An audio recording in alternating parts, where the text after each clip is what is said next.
Buenos días, Rabino Manny Viñas, transmitiendo en el nombre del Centro de Estudios Judíos Torat Emet. Bruhim Habayim, bienvenidos a todos. Gracias por acompañarnos como cada domingo en nuestra transmisión del Centro de Estudios Judíos Torat Emet. El tema de la transmisión es la Parashat Shavuot, la porción de la semana. Y esta semana comenzamos un nuevo estudio, el estudio del libro de Bamidbar, Sefer Bamidbar. Bruhim Habayim a todos, gracias por acompañar. Pues lo que iba a decir es que estamos transmitiendo hoy, yo creo que pudimos hacer algunos cambios. Vamos a ver si con la ayuda de Dios tenemos éxito en nuestras transmisiones. En las últimas semanas hemos tenido un poquito de dificultades técnicas, pero estamos superándolas con la ayuda de Natanael, nuestro técnico extraordinario. ¿Conoces el judío maravilloso de la salsa? Este es el técnico extraordinario que nos ayuda mucho, y gracias a él desde Honduras, gracias por ayudarnos en todos nuestros trámites. Veo que muchos están entrando durante esta breve momento de saludo para todos. Shalom a Iván Higgins, que me manda en hebreo un saludo. Vilma viene en persona a veces y viene virtualmente a veces. Pues Bruja Habaa, gracias por acompañarnos. Gracias a todos, como siempre. No es verdad, Zev, no es verdad. Está fallando desgraciadamente. Cuando el miércoles por la noche, cuando estábamos transmitiendo, cuando estábamos transmitiendo el miércoles por la noche, también tuvimos problemas. Sí, es un poco sospechoso porque en una de las ocasiones se cayó la transmisión 4 veces. Y la verdad que empezamos con 1,200 personas y en la última ya parece que las personas se cansaron. No me puedo imaginar a alguien que se canse de tratar de oír las perlas de sabiduría que salen de la... no, mentira, la voy a parar. Entonces, lo que iba a decir es que se cayeron y el número de estudiantes bajó. Pero le voy a avisar que yo nunca voy a terminar una transmisión sin despedirme, sin hacer algún tipo de resumen de las ideas que se presentaron en la parashá. Entonces, por favor, si Hasbe Shalom se cae una transmisión, no vayan a pensar que yo me despedí, que paré la transmisión sin despedirme. Eso no es una práctica mía. Pues, hoy vamos a estudiar Parashat Bamidbar. Parashat Bamidbar, la semana pasada, el Shabbat pasado, terminamos el libro de Vayikra, el libro del Levítico. Terminamos siempre, cuando terminamos de estudiar, decimos Hazak, Hazak, Benit Hazek, que nos dé mucha fuerza, y comenzamos un nuevo capítulo, un nuevo libro de estudio para Parashat Bamidbar, el libro de Números. En general, quiero hablar de algunos de los temas, que se discuten en general en la Parashá, y también en general del libro de Números. Lo primero que tenemos que entender es que el libro de Números tiene muchas lecciones filosóficas, teológicas, muchos mitzvot, y en general, muy importante parte de la Torá. Pero, eso es pero con mayúscula. Casi todo el libro está lleno de la rebeldía del pueblo judío en el desierto, en el proceso de la transición entre la tierra de Israel, la servidumbre en Egipto y la tierra de Israel. Esas rebeldías causaron que Hakadosh Baruj Hu, el santo bendito sea, castigó al pueblo judío, sale en el libro de Bamidbar, castigó al pueblo judío con 40 años de ambular en el desierto, a donde esa primera generación que había salido de Egipto murió en el desierto, y la segunda generación que nació en el desierto, pudo entrar, tuvo el mérito de entrar a la tierra prometida. Hasta Moshe, el profeta que sacó al pueblo judío, no pudo entrar a la tierra de Israel. Y esto todo se presenta, se va formando en el libro de Bamidbar. Me toca profundamente la idea, me inspira profundamente la idea de que si uno verdaderamente entonces empieza a leer las historias que están en el Sefer Bamidbar, y nos encontramos que el Sefer Bamidbar nos cuenta muchos de los pecados, la rebeldía que hizo el pueblo judío, la reacción que Dios tuvo a la rebeldía del pueblo judío. Y al contarnos estas cosas, se forma otro libro más del estudio de la Torá. En otras palabras, si no hubiera ocurrido estas rebeldías, si no hubieran ocurrido, ¿se podría escribir el libro de Bamidbar? ¿Se podría escribir el libro de Números? Ahora, nosotros entendemos que el libro de Números se llama el libro de Números porque comienza en la parashá de esta semana con un censo. Pero el libro entero tiene la rebeldía que ocurrió en el desierto. Y me impresiona la cantidad de veces que el pueblo judío pecamos contra Dios. Y salimos después del pecado haciendo teshuvá o haciendo algún tipo de limpieza por medio del sufrimiento, plagas y problemas que hemos tenido. Pero al final retornamos a Dios. Y toda la Torá, todo el mal que ocurrió durante esa rebeldía, se vuelve también una instrucción en la Torá. Entonces, entendiendo esto desde esa perspectiva, se puede uno entender fácilmente el mensaje personal, porque la Torá no solamente habla nacionalmente al pueblo judío, pero también habla a toda la humanidad y a todos los pueblos del mundo. Y también le habla a cada individuo. Es parte de la bendición que Dios hizo cuando estaba dándonos la Torá. Solamente el libro de la Torá, el libro de la Biblia, puede hablarle a una nación, a toda la humanidad y a la misma vez a cada individuo. Entonces, entendiendo que en la vida de todos nosotros hay periodos de tiempo a donde nosotros somos rebeldes. Hay periodos de tiempo donde nosotros pecamos. Hay periodos de tiempo donde no hacemos lo que deberíamos de haber hecho. Eso no quiere decir que uno no puede retornar al Dios y retornar al camino de la Torá.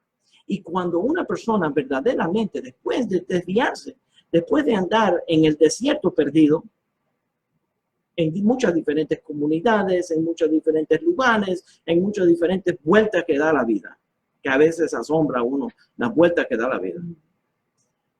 Al final puede llegar a la tierra prometida.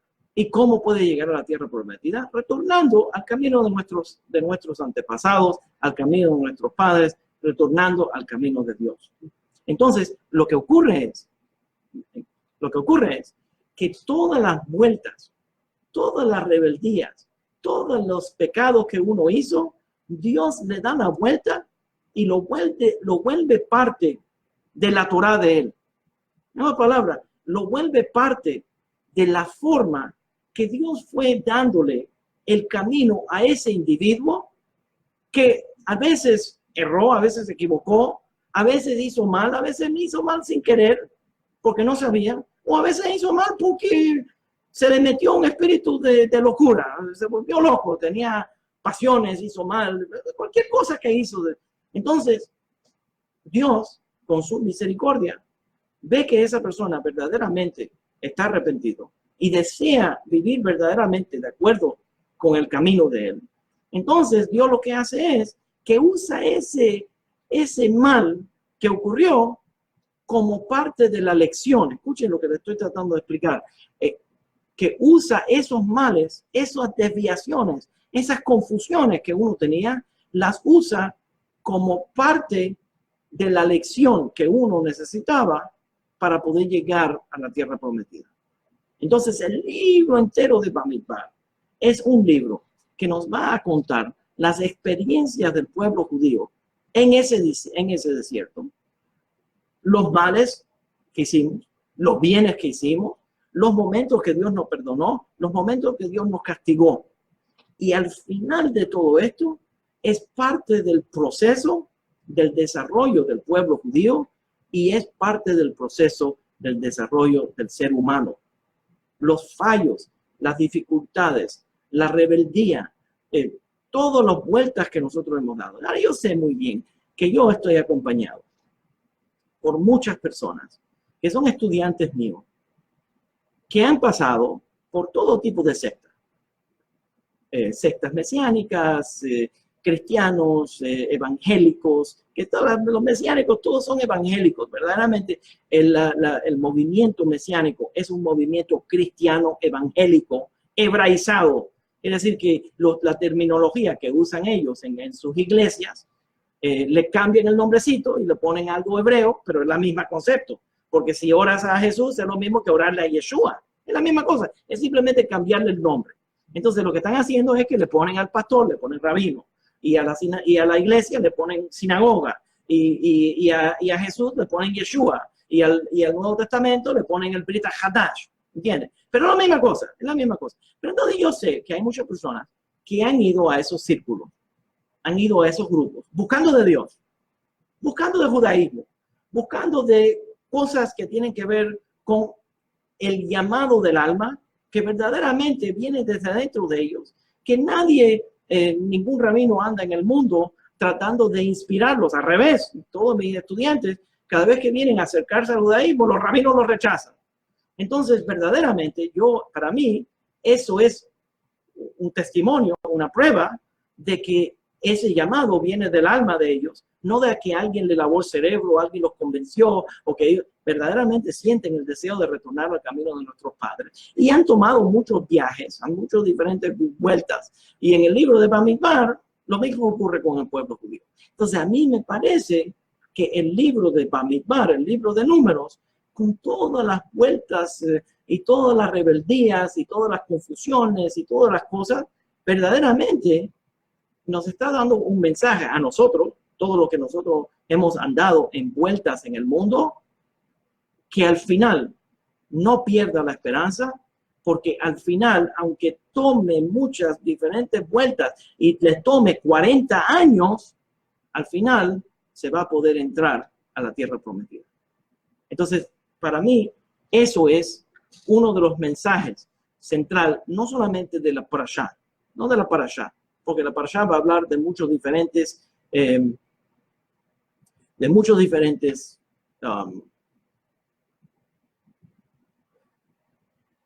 ideas, pero en general, esas son las vueltas y lo que va a ocurrir en el libro de Números. Entonces, queda otro tema que está relacionado a esto.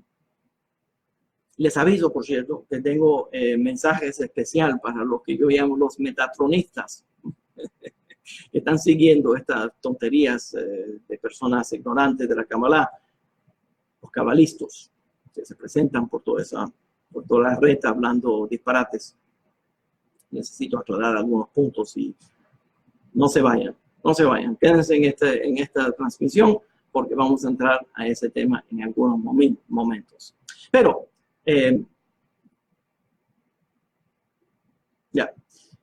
pero otro tema más. Y eso es, desde el pensamiento del Rambam, de Maimónides,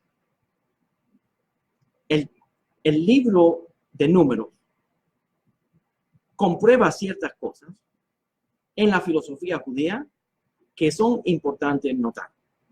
Y eso es, por ejemplo, déjame dar un ejemplo de esto. El libro de Vayikra, el libro de Levítico, termina con la parashá que estudiamos la semana pasada. Dice, si andas en los caminos de la Torá, los mandamientos de la Torá, Dios va a dar recompensa. Si Chas v'Shalom, violamos las leyes de la Torá, Dios va a dar castigo. ¿Entiendes? Ahora, la pregunta que se puede hacer es, ¿Dios no sabe si vas a seguir los mandamientos o si no vas a seguir los mandamientos? ¿Cómo te va a decir a ti? Decide tú que vas a guardar los mandamientos. Cuando Él puede simplemente, Él es Dios. Y si no guardas los mandamientos, te apagan las luces, te mata, te mueres.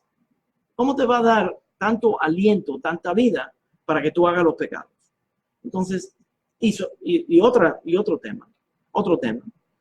Si Dios le dice al pueblo judío, ustedes guarden los mitzvot, y si ustedes guardan los mitzvot, va a caer lluvia en los momentos apropiados. La tierra de Israel va a producir. Ustedes van a tener una vida bendecida. Y si no guardan, entonces van a tener todo tipo de castigo. Entonces la pregunta es, un momento. Uno de los talmidim me escribió esta pregunta que yo la encuentro muy importante para aclarar. Y lo felicito por hacer la pregunta entre los comentarios que se van formando basado en este shiur. Entonces me pregunta, bueno, la parnasá, el dinero que uno se va a ganar, se decide en Rosh Hashanah. Dios decide, la tradición nos dice que Dios decide qué es lo que uno se va a ganar, la parte económica en Rosh Hashanah. Y lo encuentro interesante, que verdaderamente, sí, nosotros decimos que Dios decide eso, pero hay que buscarle una manera para que Dios te lo dé, lo que Él decidió que vas a recibir. Una palabra. Lo que Dios decidió para uno está decidido, pero uno tiene que tomar los pasos para que eso que Dios decidió, Él tenga una manera para dártelo. Una palabra. Nosotros tenemos un sentimiento de la fatalidad. A veces pensamos que lo que ya Dios decidió, no hay nadie que pueda intervenir. Pero verdaderamente, si ese es el caso, si uno piensa de esa manera, entonces no deberías de molestarte en orar, en hacer la tefilá, porque lo que verdaderamente está haciendo una persona que está orándole a Dios, pidiéndole que algo ocurra, por ejemplo, alguien que está enfermo, le pedimos a Dios, por favor, sana a esa persona. Entonces le estamos pidiendo que sea su voluntad, que si Él decidió que esa persona, Hazbe Shalom, Dios lo guarde, se va a morir, que haga la intervención y tenga misericordia y que no se muera esa persona y que se sane.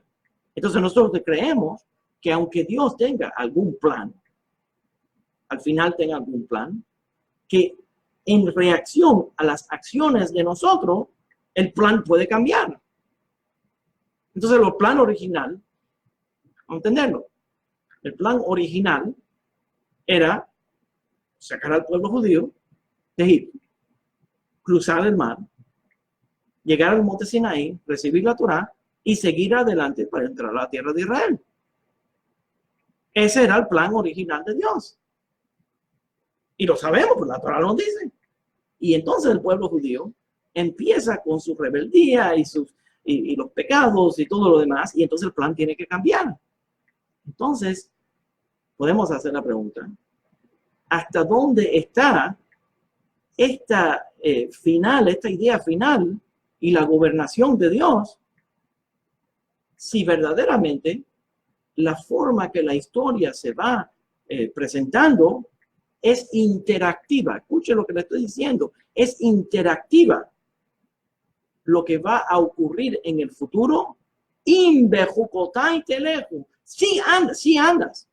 Quiere decir que si haces esto, va a haber esta reacción. Y si haces lo otro, va a haber la otra reacción. Y Dios sigue mandando. Si Dios es el que manda en el mundo, todo lo que ocurre en este mundo es porque Dios lo mandó. Pero hay una interacción, un intercambio entre las acciones del ser humano y la reacción a lo que él hace. Entonces, todo el futuro no está escrito en piedra. ¿Entiendes lo que estoy diciendo? El futuro no es absolutamente fijo desde el punto de vista de la Torá. Hay múltiples formas de llegar a ese final, a ese futuro, y la forma que llegamos a ese futuro, donde tenemos una promesa de que el mundo al fin va a dejar un hermano de matar al otro, que vamos a vencer a la muerte, que el pueblo judío va a ser victorioso. Estamos siendo, gracias a Dios, con la ayuda de Dios, estamos siendo victoriosos que nosotros vamos a reconstruir el templo, que va a venir el Mashiach, que vamos a tener un rey, que todo lo demás que se va a presentar, tiene múltiples formas en el Tanaj, en los 24 libros del Tanaj, tiene múltiples formas de cómo puede ocurrir.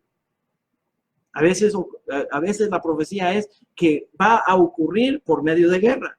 Otras profecías nos dicen que va a ocurrir por medio del arrepentimiento. Otras profecías nos dicen que el pueblo judío va a retornar a la tierra de Israel y entonces va a venir el Mashiach. Otra profecía nos dice que el pueblo judío va a retornar a la tierra de Israel, vamos a reconstruir el templo y entonces va a venir el Mashiach. Entonces, hay múltiples profecías. Para dar un ejemplo, múltiples profecías. Y todas esas múltiples profecías ocurren basado en el comportamiento de nosotros. ¿Qué quiere decir? Que el futuro y el destino depende de nosotros y las acciones que nosotros tomamos. Déjame dar otro ejemplo. Cuando Dios habla con Abraham, en una de las profecías, Abraham recibe de Dios que aseguradamente, dice así, aseguradamente, 400 años, tus hijos, tus descendientes, van a ser sirvientes en una tierra ajena. 400 años. El pueblo judío entra a Egipto, entramos a la servidumbre. Y si uno calcula el número de años que el pueblo judío estuvo en... La idea que quiero compartir aquí es que entonces la Haggadah presenta una discusión que se presenta en el Talmud sobre esta idea. Y dice que Dios calculó, hizo una nueva calculación para hacer menos tiempo, para darle menos años al pueblo judío de servidumbre en Egipto. ¿Cómo lo hizo?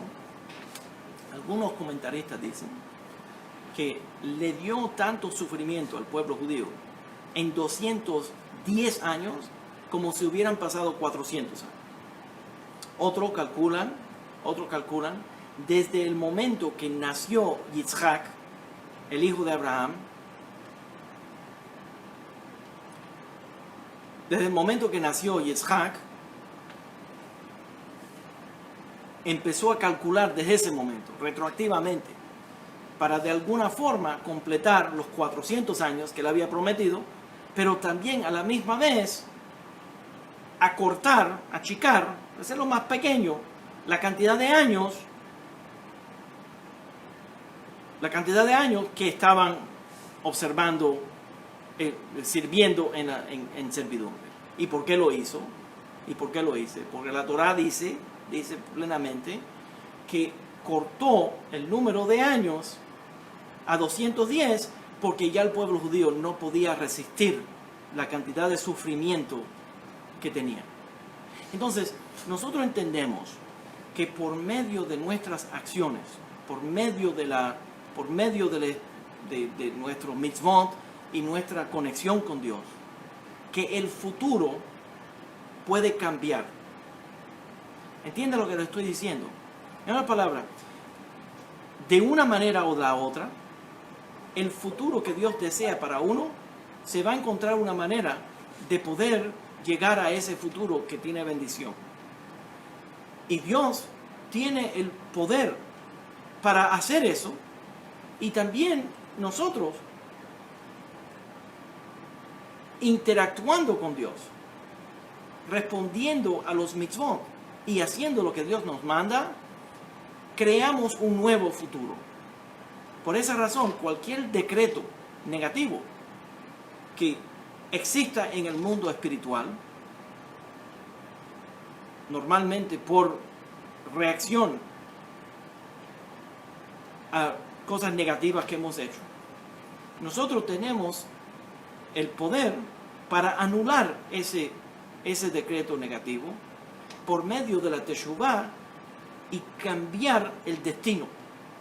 Entonces, desde el punto de vista de la Torá, cualquier cosa negativa que existió en el pasado, nosotros tenemos el poder para cambiar el rumbo de lo negativo que se puede formar, Hasbe Shalom, y llevarlo a lo positivo. Y eso es exactamente lo que Dios hizo, en mi humilde opinión, en el libro de Números, cuando el pueblo judío se revira contra él constantemente, por medio de todo el libro de Números, de todo el libro de Bamidbar. Y Dios coge todos esos eventos y los presenta en la Torá para que nosotros aprendamos Torá basado en eso, y de esa manera convierte el negativo en algo positivo. Tal vez una persona que fue a una iglesia y empezó poco a poco a estudiar la Biblia, tiene que cambiar la forma de pensar, tiene cierta cultura que es una cultura cristiana. Eso no quiere decir que todo lo que aprendió es negativo, porque las experiencias que tuvo le sirvieron para encaminarlo al final al camino de la Torá. Entonces, verdaderamente, por eso es que me interesa tanto poder presentarle algunas de las ideas que se presentan en Parashat Bamidbar y en general entrando al tema del libro de Números, que es una historia, una cosa tras la otra, eventos terribles que ocurrieron, rebeldías grandísimas del pueblo judío, cosas que hicimos que eran absolutamente negativas, que la Torá no las esconde, no las dice plenamente, pero nunca con la intención de que se pierda la esperanza, al revés, para darnos esperanza personal en que si el pueblo judío pudo superar esa rebeldía tan fuerte que se van presentando en el libro de Números, pues nosotros personalmente lo vamos a poder hacer también. ¿Ya? Okay. Al principio de la parashá, vamos entonces a empezar a contar sobre la parashá y algunas de las ideas que se van a presentar por medio de la parashá. Quiero enfocarme en algunos de los temas. Recuerden que no todos los temas, esto no es toda la parashá, hay muchos más temas. Y lo que yo hago es que cuando preparo este shiur, escojo ciertas secciones de la parashá para enfocarme específicamente en eso. Por si no, tendríamos que estar 5 o 6 horas en este shiur y cualquiera se desmaya ya. Vamos. Entonces, ¿cómo empieza? Es el libro de Números. Shalom a todos. Gracias por saludarme tanto. Gracias por acompañarme. Gracias por acompañarme 2 y 3 veces al día. Cada vez que vamos a comenzar otra transmisión, mis fiel talmidim me siguen y muchas gracias. Yo los aprecio mucho. Gracias por acompañarme. Muchas gracias. Ustedes saben que yo regreso y respondo a las preguntas, los comentarios. Gracias por las lindas preguntas y comentarios. Para mí son de gran valor. Y siempre estamos tratando de preparar material que sea atento a las necesidades de esta gran comunidad que nosotros estamos formando, que somos todos parte de esta gran comunidad, y gracias por ser tan fiel a nosotros. Ojalá que me puedan oír y que todo esté muy bien. Para que sea. Se declara el censo. Principio del libro de Números. La razón que se llama Números es porque comienza con un censo. Y hay una discusión. Bueno, vamos a dar la fecha primero. Esto es en el desierto, después de Rosh Chodesh Iyar, en el principio del mes de Iyar, ya el Mishkan se hizo hace un mes, se declara un censo. Las 2 veces anteriores que se declara un censo es cuando el pueblo judío sale de Egipto. En ese momento que el pueblo judío está saliendo de Egipto, hay un censo.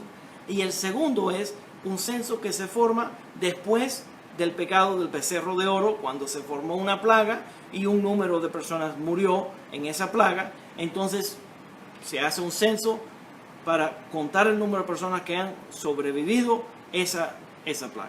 Ahora tenemos una tercera momento para hacer el censo, y este censo entra con muchas ideas específicas. En una de las ocasiones, en Parashat Ki Tisa, cuando se presenta en la mitzvah, el mandamiento de contar el número de judíos, contar a la comunidad, la Torah le dice a Moshe y a Aarón que la forma de contar a la comunidad es por medio de una moneda. Esa moneda, que es el medio shekel, una moneda que se donaba, cada individuo donaba esa moneda, medio shekel, al templo, y entonces luego se contaban las monedas y de esa manera se sabía cuánto había. Entonces ese medio shekel se hizo para proteger al pueblo judío de lo que ocurre cuando se hace un censo. Vamos a entrar un momento a este tema, porque se forma una discusión entre los meforshim, los comentaristas tradicionales, sobre esta parashá. Si en esta parashá tenemos el mandamiento de contar, Moshe y Aarón, de contar al pueblo por medio del censo, por medio del medio shekel, o si era directamente cabeza por cabeza, contar cada individuo. Ahora, ¿cuál es el peligro aquí? ¿Qué es lo que estamos haciendo? La idea de esto era que si uno contaba directamente a cada individuo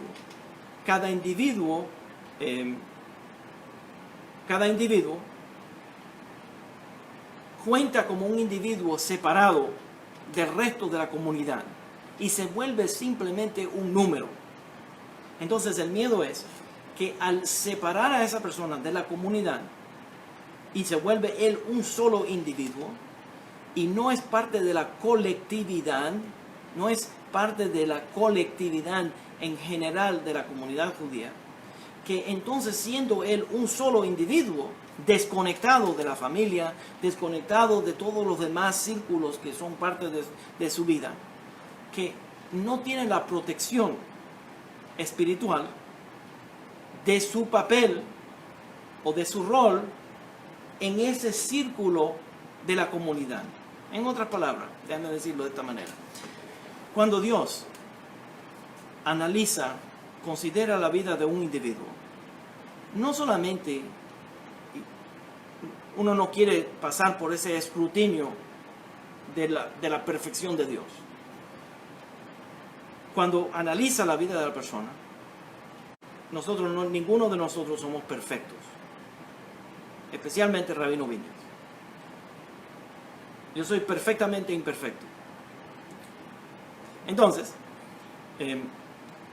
al analizar a esa persona, le puede Haz Shalom, Dios nos guarde, le puede caer un castigo por el pecado que hizo, por los pecados que hemos hecho. Pero cuando Dios quiere tener misericordia, lo que hace es que dice, no, pero un momento, Manny Viñas no es tan malo, porque Manny Viñas, si yo le castigo, le voy a afectar a toda la comunidad de personas que están estudiando Torah con él, voy a afectar a los hijos de él, y empieza a encontrar formas de conectar al individuo con su comunidad. Y al conectarlo con su comunidad, entonces no es solamente un individuo, es toda una colectividad. Y de esa manera le extiende la misericordia a cada individuo, porque ese individuo no es solamente un individuo, es un miembro de una colectividad. Por esa razón, cuando nosotros oramos, queremos orar con un minyan. ¿Qué es lo que estamos haciendo? Orando con un minyan o orando con una comunidad, con una congregación. Lo que estamos haciendo es uniendo nuestras fuerzas espirituales para ser parte de una colectividad, creando esa colectividad, esa congregación.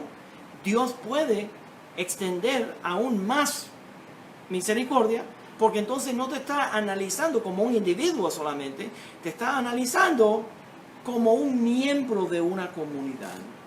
Entonces uno recibe más perdón. Ahora, si se cuenta a ese individuo como un individuo separado de todos los demás, entonces ya esa persona puede perder esa protección de la comunidad. Déjame dar un ejemplo relacionado a esto. Luego, en la Torah, vamos a ver que Dios le dice a Aarón y a los hijos de Aarón que le den una bendición al pueblo judío. Y esa ya la conocemos, que es la bendición de las tres partes, a donde ellos llevarán cada una de ellos maneja, esa que Dios los guarde. Entonces, esa bendición, la pregunta que tenemos, podríamos decir, bueno, pero un momento, si Dios quiere darme una bendición, ¿para qué me va a mandarlo con ánima que me dé una bendición? Dámela tú. Así la hablo yo. Porque tiene que buscar a un intermediario. Dios le dice a este hombre que me dé a mí una bendición.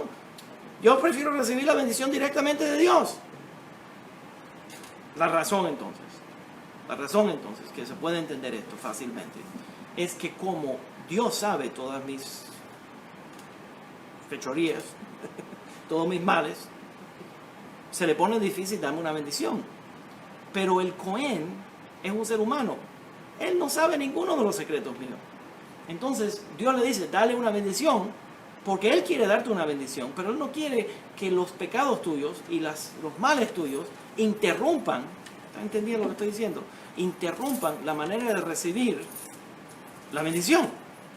Entonces pone al Cohen a que venga a taparse los ojos, a taparse con el talit, para que no pueda ver, para no ver los pecados de la persona, para darle una bendición. Entonces, Dios siempre está buscando una manera de perdonar para poder bendecir. Hablamos la semana pasada que el Talmud nos dice plenamente que cuando Dios le está presentando no es que si haces esto vas a tener esto.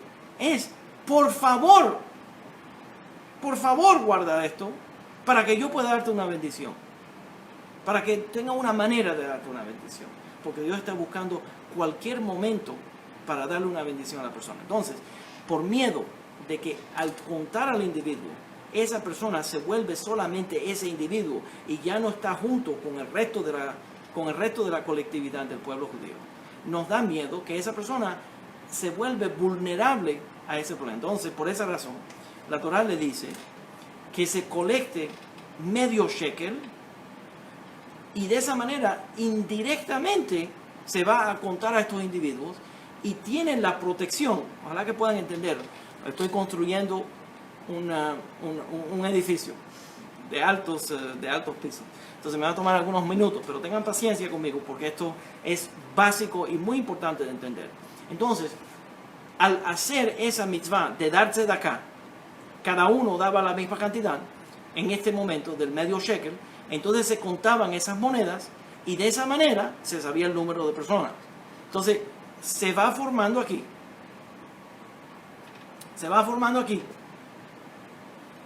un tipo de protección doble. La protección en que no se contó a este individuo personalmente y se contaron las monedas, y porque esa persona hizo la mitzvah, el mandamiento de dar esa media de moneda, es protegido de cualquier daño que le pueda ocurrir por medio de los mitzvot. También otros comentaristas clásicos dicen que en este caso se hizo la cuenta de los individuos cabeza por cabeza sin las monedas. ¿Y por qué? Porque Dios le dijo directamente, cuéntalos. Entonces, si Dios dice directamente, cuéntalos, entonces esa es una mitzvah, pues un mandamiento divino. Y al hacer un mandamiento divino, uno recibe, por favor, escuchen bien, pónganle una estrellita a esto. Al hacer el mandamiento divino, uno recibe la protección divina. ¿Qué entonces nos protege a nosotros de todo daño? no es el hilito rojo, no son los papelitos, los amuletos, no es la mezuzá, no es un Sefer Torah, no es un Humash, no es el Sidur, no es un talit, no es el sombrero negro, no es la kippah, no son las velas de Shabbat, no son los jalot que tienen una llave que te va a romper el diente. Lo que protege al pueblo judío de todo daño es hacer los mandamientos que Dios nos mandó, y es Dios que nos protege a nosotros. Ningún amuleto, ningún hilito rojo, ninguna cajita de tzedaká donde vas a mencionar el nombre de Rav Meir Balanés, o cualquier otra brujerita judía que vas a hacer. Eso no es lo que protege. Hay que ser directo, porque hay tanta tontería por la red que alguien tiene que decirle la verdad a la comunidad. Entonces eso, la forma que uno recibe la protección divina es haciendo los mandamientos. La razón que una mezuzá, el pergamino de la mezuzá, le da una bendición a la casa, no es por el papelito ese, pero es porque uno siguió el mandamiento divino y Dios le dijo a uno, los inscribirás en los portones de tu casa. Entonces, al hacer lo que Dios mandó, uno recibe bendición.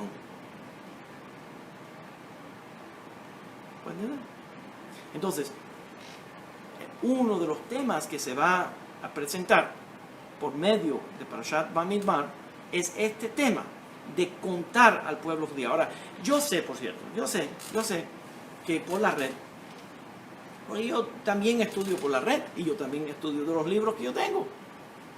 Yo sé el gran número de ignorantes que con buen sentimiento se ponen el hilito rojo, le mandan un dinerito a cualquier sinvergüenza que anda por ahí, que se llama un cabalisto. Yo le llamo cabalistas porque son unos listos. Entonces, que se pasan de listo. Entonces le mandas dinero y entonces él te va a proteger del ain hara, del mal de ojo. Pero verdaderamente, ten cuidado porque se está moviendo verdaderamente, no es el hilito rojo ese que protege a uno de eso. Y no es nada de eso. Lo que lo protege a uno de cualquier mal es seguir los mandamientos de Dios. Tener a Dios en su vida. Si uno no sigue los mandamientos de Dios, la Shejinah no puede vivir con uno. ¿Quieres tener la Shejinah? La Shejinah, déjame explicar. Déjame tomar un paso para poder. Voy a bajarle un poquito la temperatura. Déjame decirlo de esta manera. El Talmud hace la pregunta. Dice esto. Yo lo he hablado anteriormente. Pero yo nada más me repito repetidamente. Entonces, solamente repetidamente. Entonces, es una idea simple. En el día que se destruyó el templo,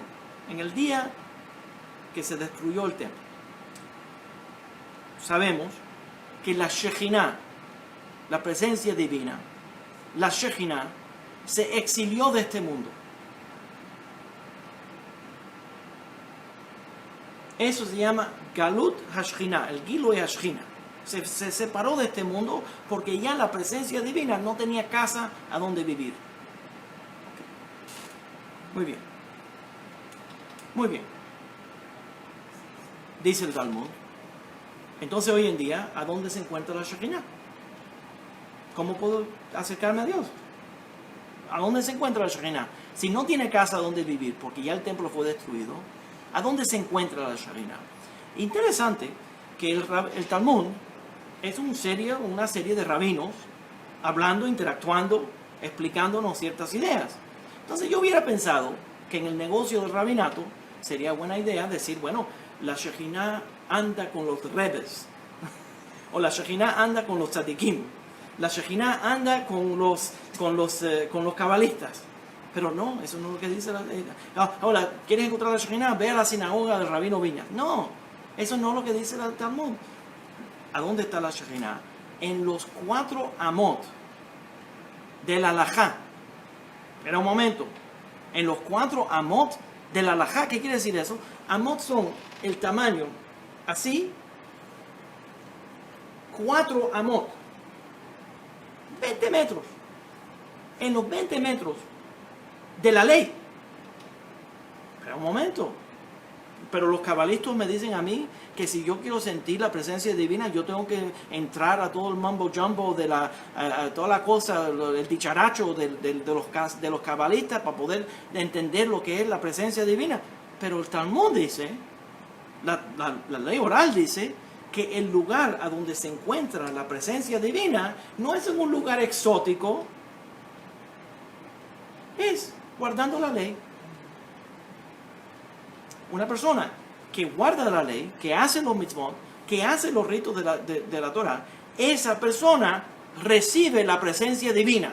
La presencia divina lo acompaña.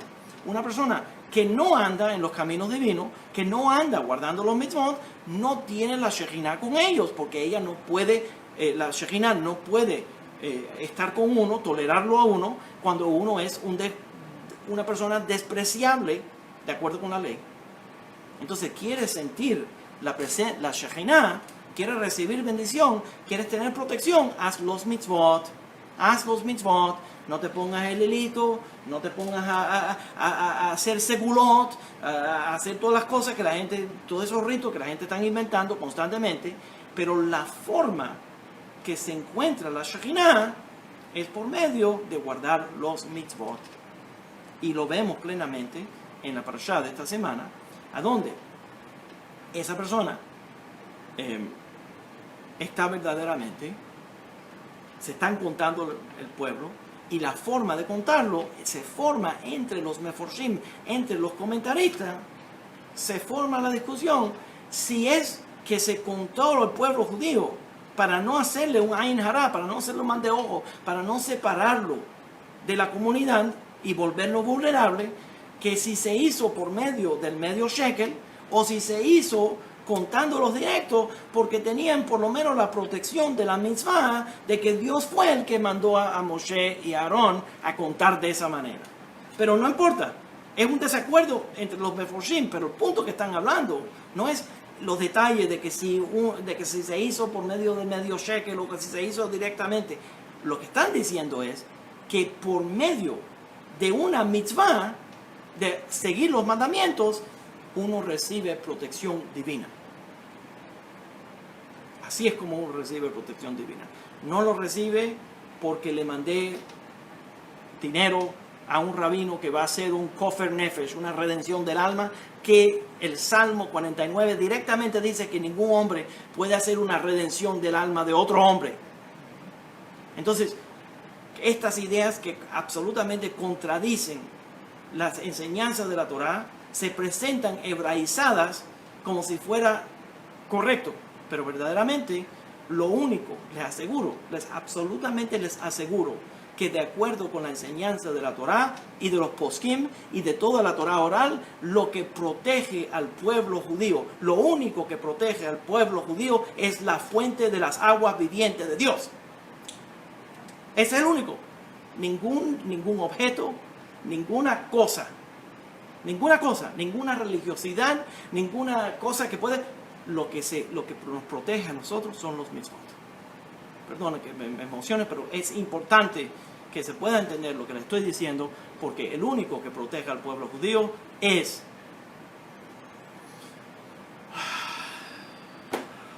qué lástima, Michael, qué lástima. ¿Tú entiendes lo que te estoy diciendo? Mira el comentario tuyo. Uno no puede guardar mitzvot y también encender una vela para Meir Balanés. ¿Quién es Meir Balanés? Meir Balanés es un hombre igual que tú y yo. Meir Balanés vivió en su periodo de tiempo. Nació en el día que Dios decidió que él iba a nacer y murió en el día que Dios decidió que él iba a morir. Prenderle una vela a Meir Balanés es similar, en mi humilde opinión, similar a prenderle una vela a San Lázaro. Mastica ese.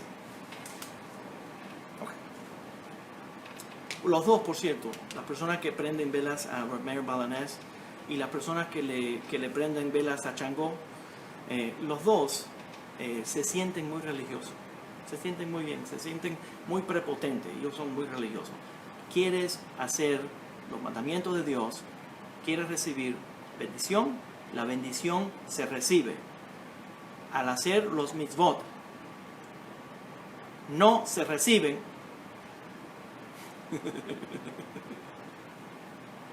Muy bueno, muy buena respuesta. Me responde Michael Schaffner. ¿Quién es Lázaro? Muy bueno, gracias a Dios. Qué bueno. Es porque tú no eres cubano. Es porque tú no eres cubano. Vamos, el punto es que es igual que prender a los santos. No es, eso es ridículo, absolutamente. Es absolutamente ridículo. Prender velas a rabinos es absolutamente ridículo. Absolutamente ridículo. Absolutamente ridículo. Absolutamente ridículo. No sé, déjame decirte una vez más. Es absolutamente ridículo. Ok. Por cierto, para ser intelectualmente. ¿Sabes qué dice? Eli de Castro dice que la razón que esto pasa es porque yo caliento demasiado la máquina. Podría ser. Para ser intelectualmente.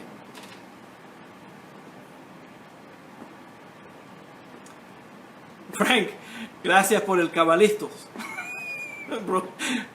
Hazaku Baruch para Frank, gracias por el cabalistos. Yo lo estoy usando, yo sé que es prestado, yo te lo dije que lo iba a hacer porque me encantó. Vamos a regresar.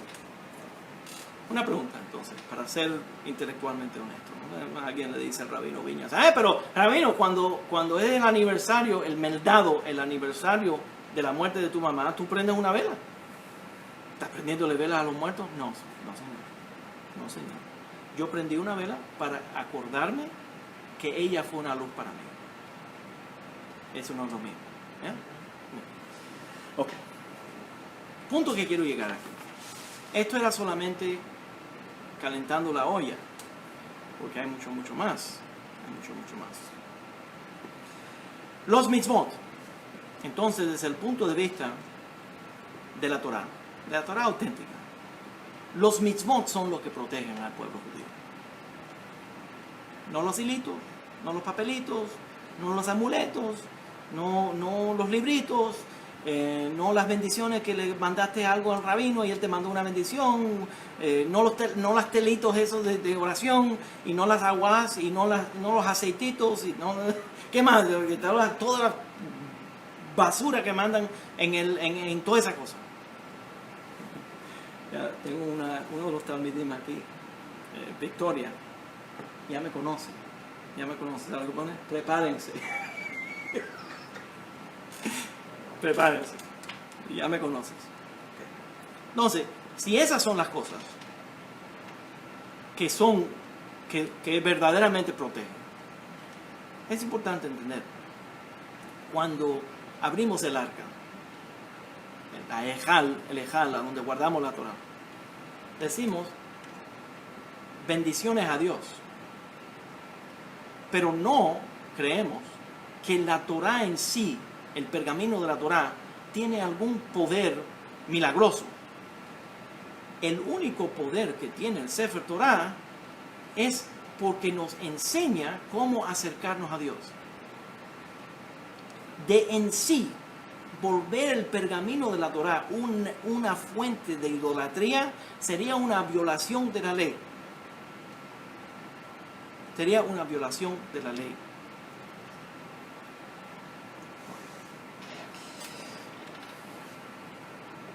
Entonces, si los mitzvot son lo que nos protegen a nosotros, si los mitzvot son lo que nos protegen, y hay ciertos mitzvot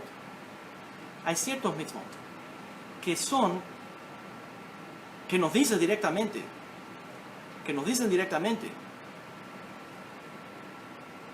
que nos va a dar cierta recompensa. Déjame dar un ejemplo. La mitzvah, el mandamiento en la Torah, de darle honor a nuestros padres. Ok, yo veo que estamos un poquito retrasados en la transmisión. Copin hace la pregunta de darle un beso a la mezuzá. Absolutamente inapropiado. La mezuzá no tiene poderes, no tiene ningunos poderes. Si te da algún recuerdo, de guardar los mandamientos, la mezuzá, y eso es tocarla o darle un beso, pues muy bien, para que sea que te recordó a guardar los mitzvot, pero no tiene poder intrínseco. El Rambam lo dice plenamente, que la mezuzá no es un amuleto. La mezuzá es un... Yo voy a dar un shiur largo sobre ese tema, pero por favor, entiende que de acuerdo con la halajá, de acuerdo con el pensamiento claro de la halajá, eso no es correcto. No es correcto.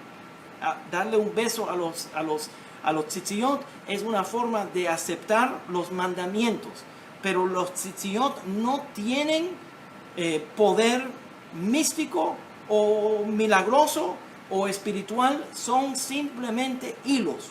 Son hilos, eso es todo lo que son. Son hilos. Pero tengo mucho más, entonces voy a entrar aquí. Señor, yo nunca ando tocando la mezuzá, amigo. Yo no ando tocando la mezuzá y dándole besos.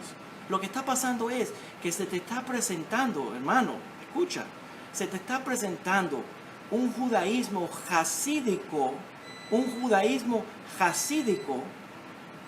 que cree que siguen las sectas y que siguen dándole ánimo a cosas que verdaderamente no tienen base.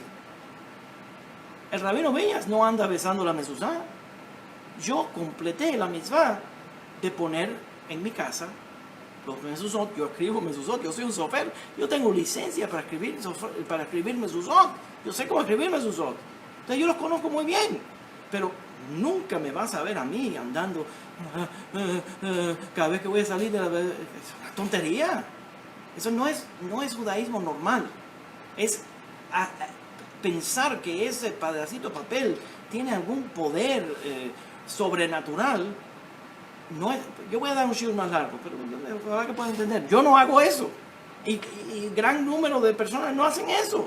No tocan la mezuzá para tener suerte cuando salgan afuera, para que nada malo les ocurra. Eso es brujería. Eso es superstición. Eso no es judaísmo. Yo no creo que a veces yo no soy claro. Déjame ver si lo puedo decir de nuevo.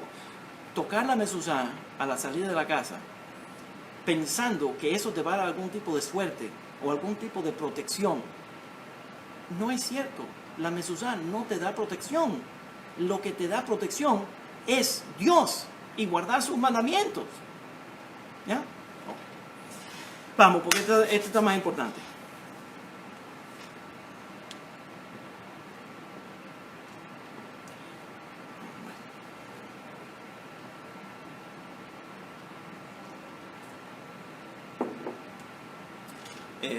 Algunas reglas para las personas que acaban de llegar. Vienen por primera vez, o algunos llegaron hoy por segunda vez, pero algunos de los temas. Yo voy a responder a preguntas que tienen relación con la parashá, con la porción de la semana. Yafa, porque ese tema de que si tiene el nombre divino, se vuelve un tema grandísimo en la Kabbalah, a donde los brujeros de la Kabbalah, los cabalistas que andan vendiendo Kabbalah barata, Kabbalah popular, creen que al mirar el nombre divino hay como todo tipo de cosas. Por ejemplo, una señora bromeando, pero era para provocarme. Yo sé que era para provocarme, pero de todas maneras lo voy a mencionar porque me entretuvo muchísimo. Me pregunta que si ella puede seguir escaneando el Zohar. Escaneando el Zohar. Entonces tenemos ahora cabalistas, sectas cabalísticas que le dicen a la gente, tú no puedes leer hebreo, pero compra los libros del Zohar y te pones a escanear porque místicamente tu espíritu, tu alma va a entender eso. Porque están vendiendo este libro. Es para venderte un libro. Aunque tú no lo puedas leer, ahí se va a poner ese libro a colectar polvo. ¿Ya? Eso toma tiempo, toro, eso toma tiempo. Vamos a seguir. Ok. Entonces, si los mitzvot son lo que verdaderamente protegen, y hay ciertos mitzvot que le dice la Torá, dice la Torá, si haces esta mitzvah, vas a tener tal recompensa. Por ejemplo, la quinta de los 10 mandamientos, Kibud Avem, darle honor al padre y la madre. Ahora, por cierto, un comentario separado.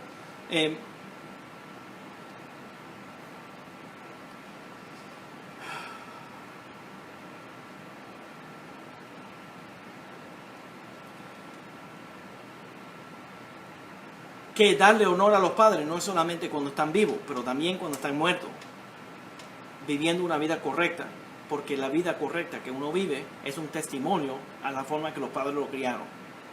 Entonces, no hay una sola mitzvah de darle honor a los padres solamente cuando están vivos, es cuando están muertos también. Pero ok, vamos a coger el tema. Kibud Avim, honor al padre y a la madre. Tenemos la mitzvah, dice, Leman yirbu yemechem v'yemei benechem, porque te voy a dar una vida larga si guardas el honor para nuestros padres, para los padres. Entonces, sabemos que una persona que guarda esa mitzvah, la recompensa por hacer esa mitzvah es una larga vida. Lo mismo, la mitzvah de Shiluach et Haken, interesantísima, una mitzvah que, por cierto, nuestra amiga Edita Teitelbaum, que yo amo y respeto muy profundamente a nuestra talmidá, nuestra amiga Edita Teitelbaum, me llamó hace unas semanas con la pregunta de Shiluach et Haken y me puse tan contento de recibirla. Me llamó y me dijo que ellos estaban limpiando a donde estaba la secadora de la casa, porque estaba bloqueándose la secadora de la casa, y encontraron que en el ducto, en el tubo de la secadora de la casa, se encontraron un nido. Y en ese nido habían las criaturas, los bebés. Y tuvo que soltar a la madre para entonces sacar a los niños, porque la mitzvah de Shiluach et Haken que se presenta en la Torá, mira qué linda esta mujer. Porque la mitzvah que se presenta en la Torá es que si uno se encuentra un nido y tiene que mover ese nido y tiene que sacar a los bebés, pajaritos, del nido, que entonces saque primero a la madre para que la madre no vea cómo los bebés son sacados, para que ella no sufra. Entonces dice la Torá que si haces eso, que uno va a recibir una recompensa de larga vida, protección divina de larga vida. Entonces ella me llamó con la pregunta halágica de cuál verajá, cuál bendición se hace al hacer la mitzvah, al hacer el mandamiento de quitar la madre antes de Shiluach et Haken, de quitar la madre antes de quitar a los bebés. Entonces me puse a hacer algún estudio y tuve que responderle verdaderamente, no hay una mitzvah, no hay una brajá directa a hacer eso. Entonces, diferentes opiniones en la halajá y se vuelve una discusión interesante. Pero el tema que quiero llegar aquí es que hay una mitzvah que directamente dice cuál es la recompensa por hacer esto.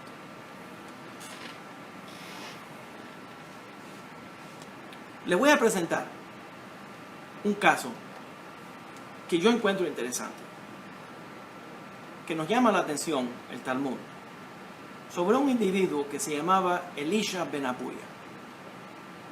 ¿Quién es Elisha ben Abuya? Elisha ben Abuya fue uno de los más grandes rabinos durante el periodo de tiempo del Talmud, hubo una serie de incidentes, cosas que ocurrieron en la vida de los hajamim, en la vida de los sabios,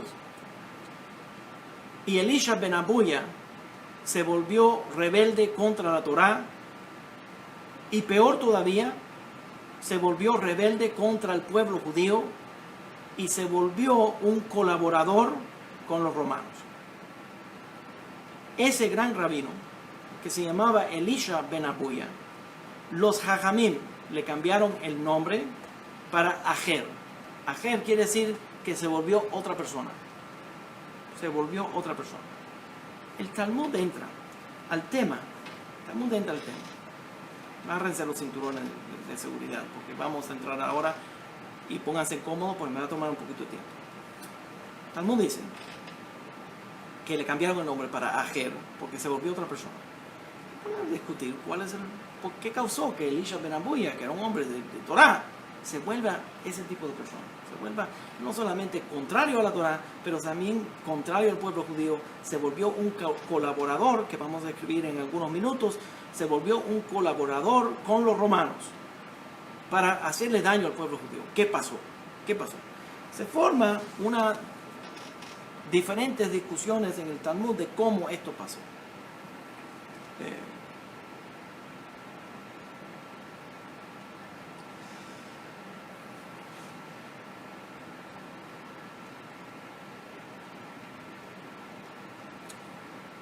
Que dice el Talmud que Elisha ben Abuya vio a un niño que para darle honor a sus padres, los padres le pidieron que haga la mitzvah de Shiluach et Haken, que mueva la madre, el pájaro madre, la ave, que la mueva, y que entonces mueva a los bebés. Y se subió en una escalera a hacer eso, se cayó y se murió. El niño se cayó de la escalera y se murió. Entonces dice el Talmud, pero un momento, que Elisha ben Abuya, sabiendo que la Torá dice que una persona que guarda el honor a los padres, sigue lo que los padres le dicen, va a tener una larga vida. Y no solamente eso, que si haces la mitzvah de Shiluach et Haken, de sacar a la madre antes de sacar a los bebés, que se supone que también va a tener una larga vida. Pero entonces este niño se subió a una escalera haciendo los dos mitzvot que la Torá dice que va a tener una larga vida y se murió. Y entonces analizando Elisha ben Abuya ve que hay hombres que violan. Miren, por favor, primeramente la pregunta fue al rabino Viñas sobre los tzitziyot. Entonces el rabino Viñas es el que va a responder.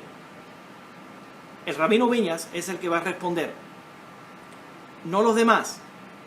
Eso es número uno. Número dos, ponla y yo voy a responder. Ahora no, porque eso no es el tema que yo estoy enseñando sobre los tzitziyot. Yo estoy enseñando otro tema y estás desviando la clase. Entonces, si me haces el favor, termina la pregunta y yo voy a seguir con el shiur. Ok, entonces, mirando el caso de una persona que guarda los mandamientos, que la Torá dice va a tener larga vida, es un niño que se muere, y entonces personas que directamente violan la ley y tienen larga vida. Entonces eso causó una serie de dudas, de acuerdo al Talmud, una serie de dudas en Elisha ben Abuya, que perdió la fe.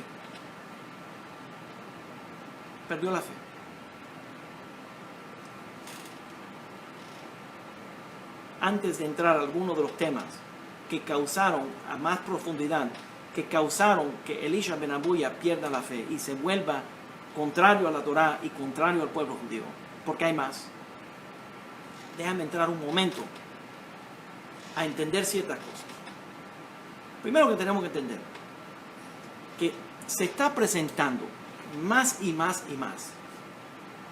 en en el siglo XXI, por medio de la red, una fe que se está promoviendo por medio de ciertas sectas, ciertas personas, ciertas religiones, no solamente en el judaísmo, pero sectas en otras religiones, especialmente las sectas evangélicas, que están promoviendo lo que ellos venden o que ellos empujan como una fe simple. Y entonces las personas que se sienten atraídos a la Torá se creen que es algún tipo de cosa bonita, cosa buena, tener una fe simple. Y entonces cuando escuchan al Rabino Viñas, le dicen al Rabino Viñas, no, pero que ese hombre es complicadísimo. Entonces, o cuando empiezo a analizar la forma que voy a dar el análisis de esta pregunta, entonces dicen, él es demasiado frío, demasiado intelectual. Entonces, como si fuera que el intelecto no se debería de usar en la fe, cuando verdaderamente el intelecto es la herramienta más importante para la fe. Porque si no tiene sentido, si no tiene lógica, pues no es verdad. No es verdad. ¿Ya? Entonces,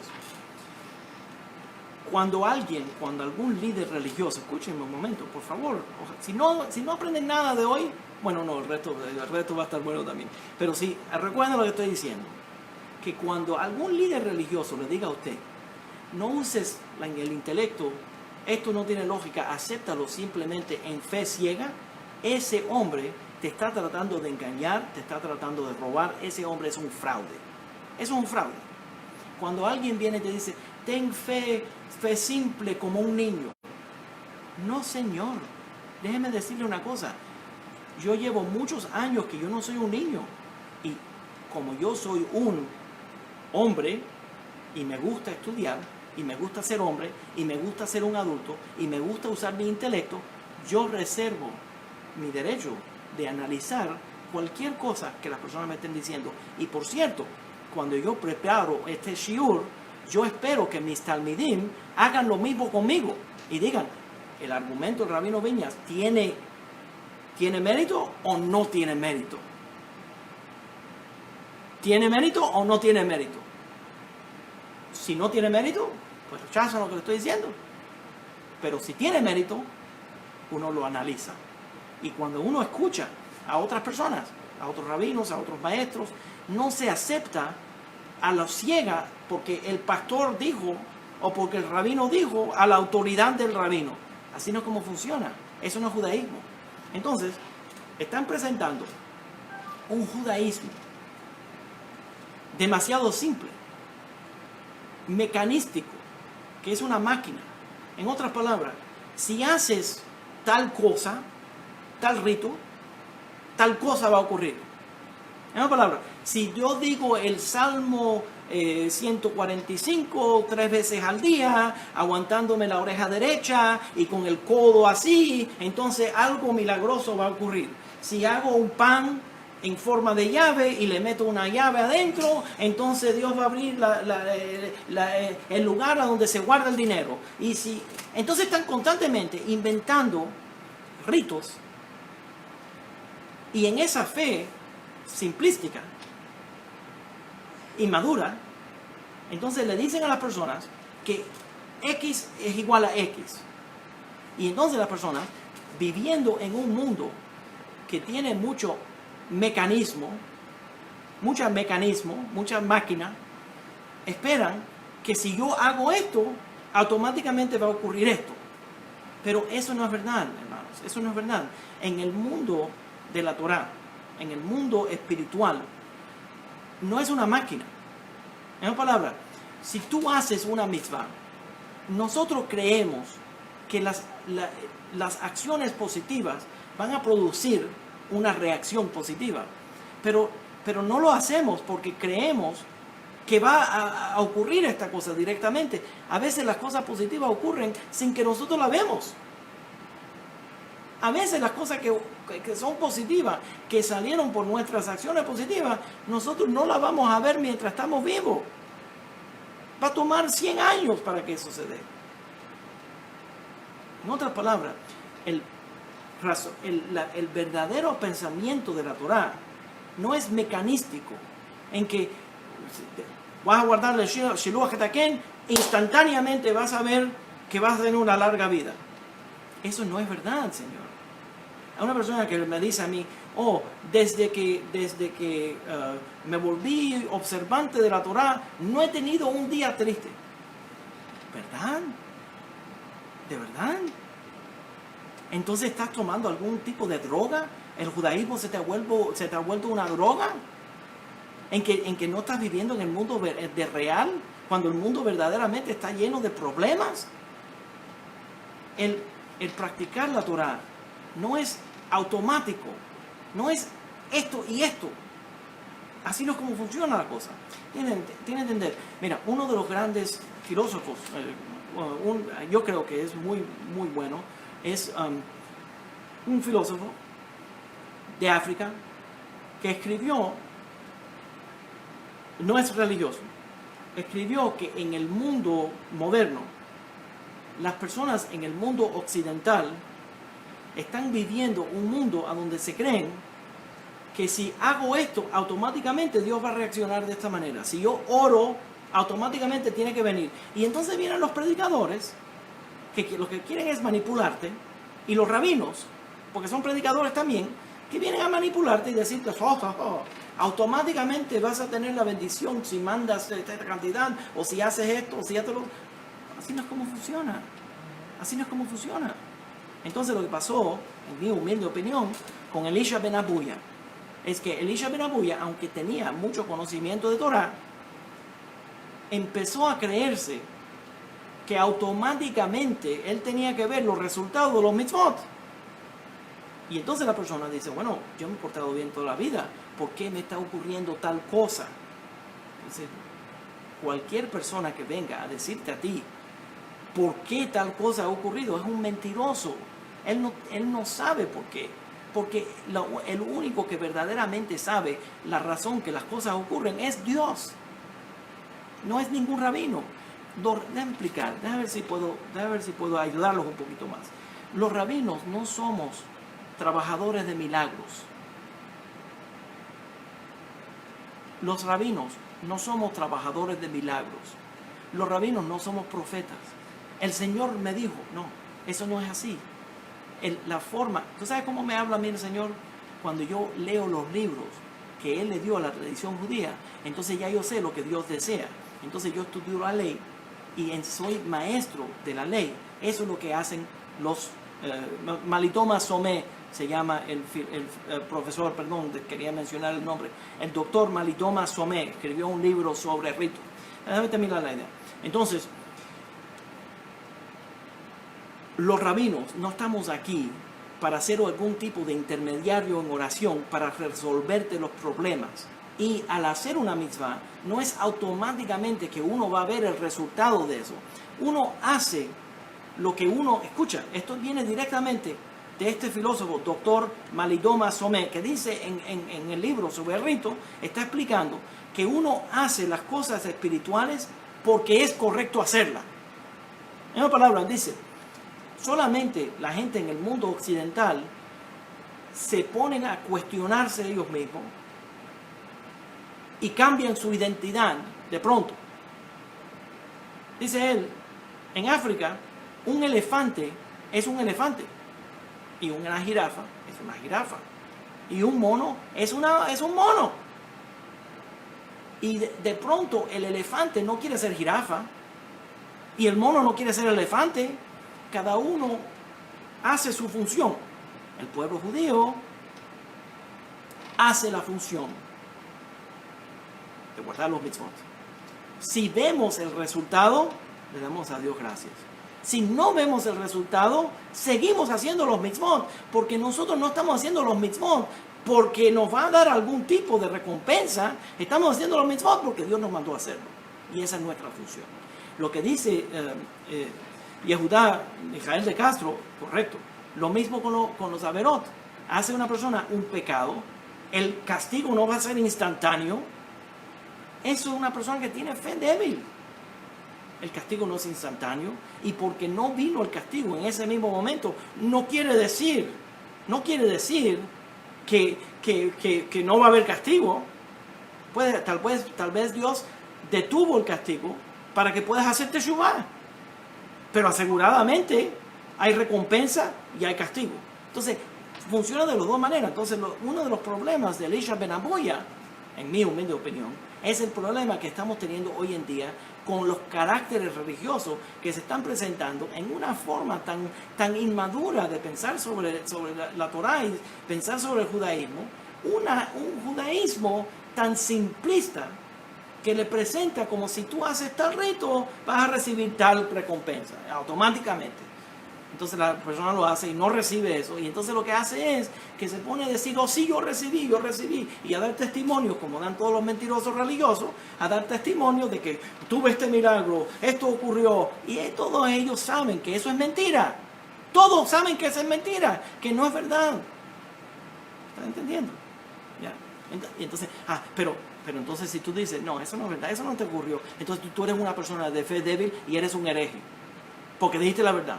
Entonces, personas como yo, que no vamos a estar en mentiras, entonces, no, este es un hereje, en lo religioso. ¿Por qué? Porque no creo que el testimonio que me estás diciendo es verdadero. No lo creo. Porque muchísima gente inventan mentiras en el nombre de Dios. Y se creen que ellos van a engañar a los demás diciéndoles mentiras en el nombre de Dios. Y se creen que Dios también se va a engañar. No se le puede decir mentira a Dios.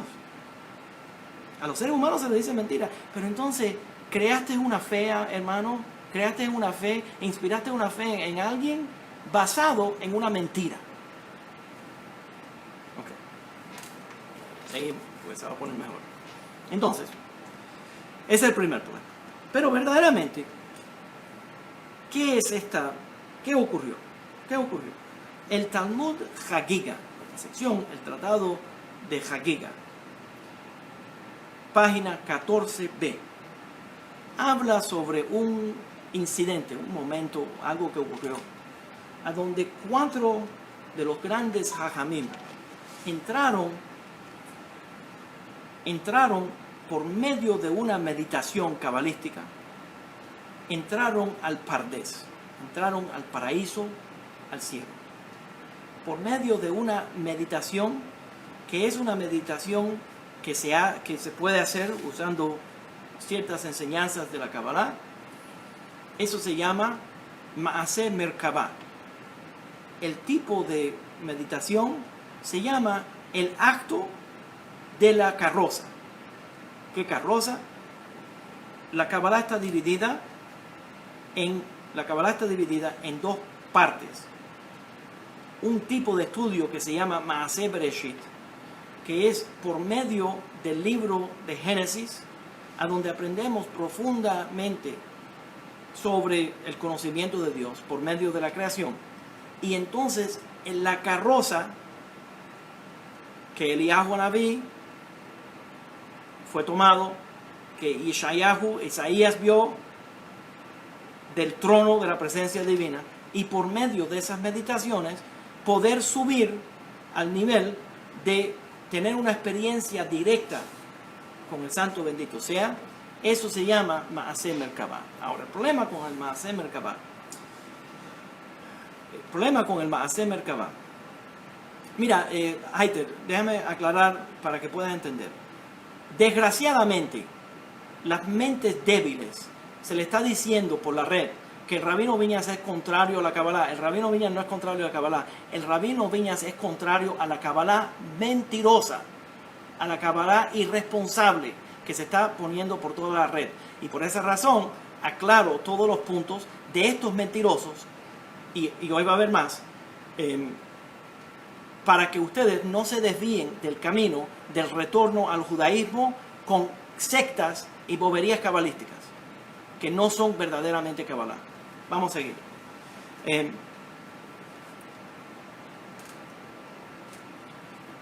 Regresamos.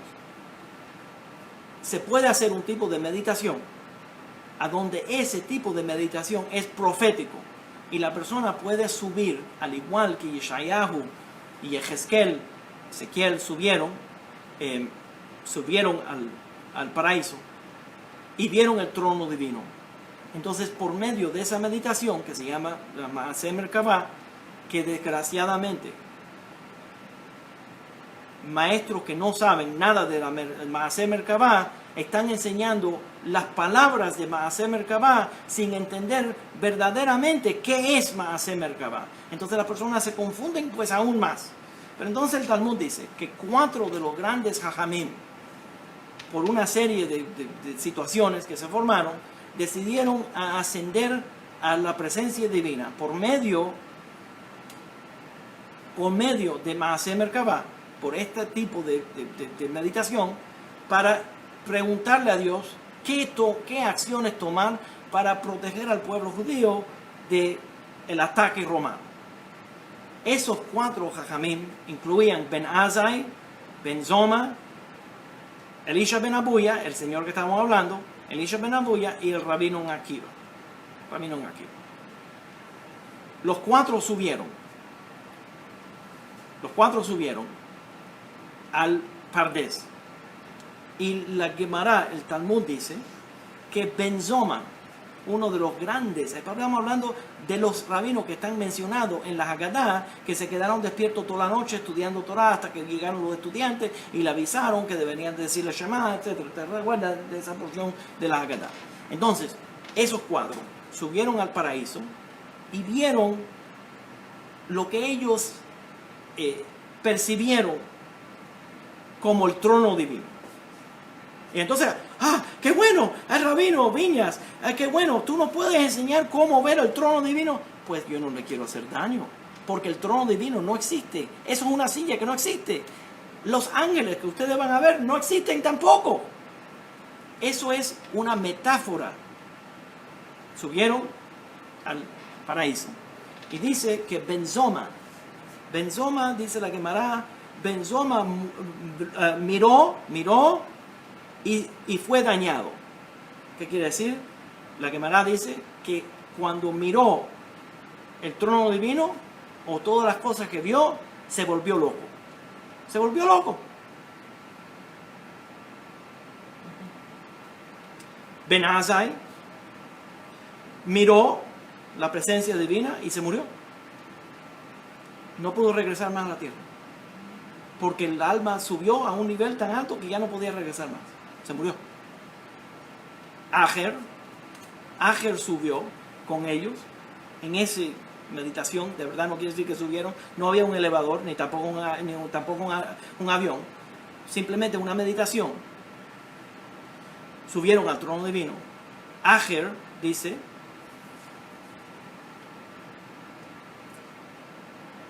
que regresó y empezó a cortar todos los rebaños, todas las plantas nuevas, las plantas jóvenes, dice la Gemara, regresó y empezó a cortar todas las plantas jóvenes.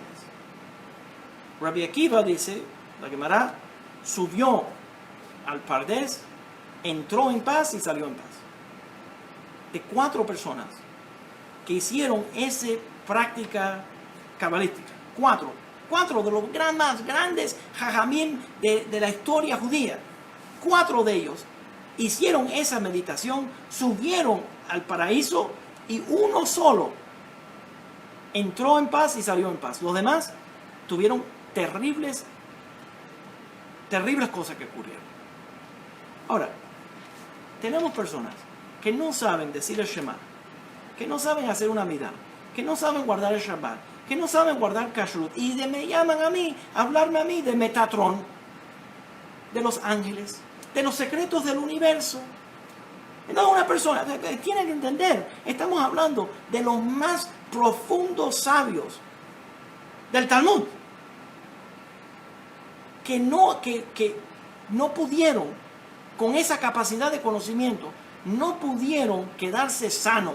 Uno de ellos perdió la mente, el otro se murió, el otro se volvió rebelde y empezó, vamos a definir lo que quiere decir cortar esas plantas, pero se volvió una persona contraria a la Torá, contraria al judaísmo, que le estaba haciendo daño al judaísmo. Entonces, hay ciertas personas que estudian Kabbalah, escuchen, hay ciertas personas que son grandes maestros de Kabbalah, que hacen esto, que se han vuelto dañinos, le hacen daño al pueblo judío. Y les voy a presentar una cosa más para que ustedes puedan entender. Cada vez, yo sé que me van a acusar de que yo veo todo por el lente de los anusim, pero cada vez en la historia judía, cada vez que los anusim estamos llegando a convertirnos, a retornar al judaísmo, viene algún brujo de estos cabalistas y detiene al pueblo judío, a los anusim, de retornar al camino de nuestros antepasados. Entonces nos ponemos con la bobería por 20 años, 25 años, en vez de convertirnos al judaísmo, nos ponemos en la bobería del tikkun, en la bobería de los 10 salmos que va a ser el tikkun aklali, y nos ponemos en la bobería de hacer todo tipo de ritos que no son verdaderos del judaísmo, y creemos, estamos en un círculo muy espiritual y estamos haciendo tikkun, pero verdaderamente lo que pasó fue que te detuviste en la tontería de la Kabbalah, de tu camino de retorno al camino de nuestros padres. No te convertiste por años porque estabas siguiendo a estos mentirosos. Entonces 4 de los más grandes jamim entran a hacer esta meditación cabalística. Y tú, Señor, y tú, que me estás escuchando, te crees que tú puedes y ellos no pudieron. Los más grandes jajamim entraron al mundo de Kabbalah y terminaron terrible. Terminaron en situación terrible. Y tú te crees que tú vas a entrar al mundo y que todo va a estar bien. Ya. Estoy respirando. Okay. ¿Qué dice el Talmud? ¿Qué es lo que es? ¿Qué es lo que quiere decir que Ajer, que Elisha ben Abuya, que le cambiaron el nombre para Ajer, que quiere decir que se volvió otra persona? ¿Qué quiere decir? Que empezó a cortar las plantas jóvenes, a quitarlas de sus raíces. ¿Qué quiere decir eso? Dice el Talmud que empezó, está en la Gemara en Hagiga, página 21, en el Talmud Yerushalmi, en la segunda página del Talmud Yerushalmi en Hagiga, dice ahí que empezó porque tenía tanto conocimiento del Torah que podía engañar a cualquiera. Entraba al Bet Midrash y les enseñaba Torah a los estudiantes para confundirlos por medio del estudio Torah, para desviarlos. ¿Quién es ese? Ese es un cabalista que sabe cómo darle vuelta a las palabras, detener a las personas, engancharlos. Ellos se creen que están aprendiendo Torah, pero entonces los desvía del camino de la Torah. Entonces, ¿qué es lo que hacía? Convencía a estos estudiantes a que no sigan en el camino de la Torah. Que no sigan el camino de la Torah, que vayan y se vuelvan, hagan otra forma de ganarse la vida, que no estén estudiando Torah, que no gasten su tiempo en eso, y usaba la Torah para desviar a los jóvenes que estaban estudiando en el Bet Midrash para que ellos no sigan en el camino de la Torah. ¿Okay? Muy interesante. Okay. ¿Cómo empezó a colaborar? Dice la Gemara, dice el Talmud de Yerushalmi, en la sección el Talmud de Jerusalén, dice que cómo empezó a colaborar con los romanos. La forma que empezó a colaborar con los romanos era que los romanos habían capturado esclavos judíos y los forzaban a trabajar en Shabbat. Entonces los judíos, sabiendo que no pueden trabajar en Shabbat, lo que hacían era que se juntaban ellos para todos cargar lo mismo que los romanos les mandaban a cargar, pero cada uno lo hacía una porción y de esa manera violaban en lo mínimo el Shabbat. Elisha ben Abuya, Ajer, que se volvió colaborador con los romanos, le explicó a los romanos la ley y le explicó cómo los judíos estaban dándole la vuelta para no violar la ley de la Torah y para poder sobrevivir, y causó que los romanos prohibieron las acciones de los judíos que los protegía de violar la Torah. Se volvió colaborador con los romanos para hacerle daño al pueblo judío. Entonces, ¿pero por qué? ¿Pero por qué hizo eso? Dice entonces la Gemara, ¿por qué él hizo eso? Porque cuando él subió, escuchen por favor, esto es muy importante, muy importante. cuando él subió al paraíso, se encontró allí la imagen de un ángel, que se llama Metatrón. Interesante que tantas personas ignorantes que no saben nada del judaísmo, de pronto, porque hay un cabalista dando clases sobre Metatrón, empiecen a llamarme, a decirme a mí algo con Metatrón. Una señora que me dijo que Metatrón sacó al pueblo judío de Egipto. Otro que me dice que Metatrón, todas las diferentes cosas que yo de pronto, Metatrón tiene muchísimo poder. ¿Qué pasó? ¿Por qué Metatrón tiene tanto poder? Porque ¿qué quiere decir Metatrón? Metatrón en griego es meta, detrás de, meta quiere decir detrás de, trón, del trono. Entonces viene directamente de esta historia. ¿Por qué? Porque Elisha ben Abuya, cuando subió al paraíso, vio lo que él se imaginó que era el trono divino. Y detrás del trono divino se encontró a Metatrón, el ángel, sentado, dice la Gemara, que estaba sentado escribiendo, Dios le dio poder para escribir los méritos del pueblo judío. Todo es metáfora. De verdad no hay un libro, de verdad no hay un Metatrón, de verdad no hay un trono. Todo esto es simbolismo, metáfora, profética. Entonces, ¿qué es lo que vio? Este ángel, sentado, dice la Gemara, lo vio sentado detrás del trono, por eso que se llama Metatrón. Metatrón, en griego quiere decir detrás del trono. Estaba sentado escribiendo los méritos del pueblo judío.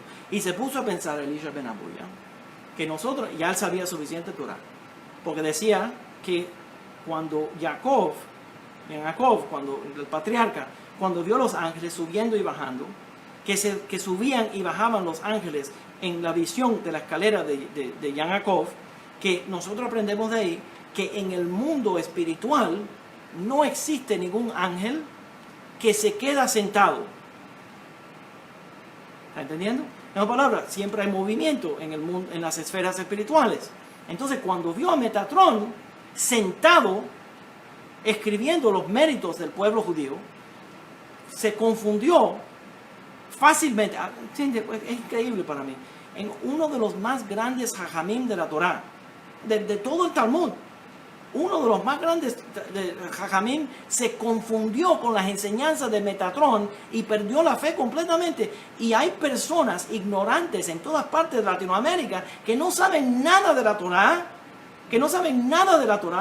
que se ponen a hablar de Metatrón como si Metatrón fuera de verdad.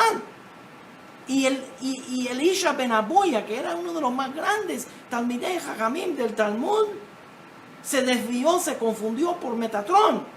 ¿Qué pasó? Que dice que cuando lo vio sentado, se puso a pensar y le dio tanto espectáculo a Metatrón, se puso a pensar, bueno, a lo mejor no hay un solo poder en este mundo, hay dos. Está Dios y está Metatrón.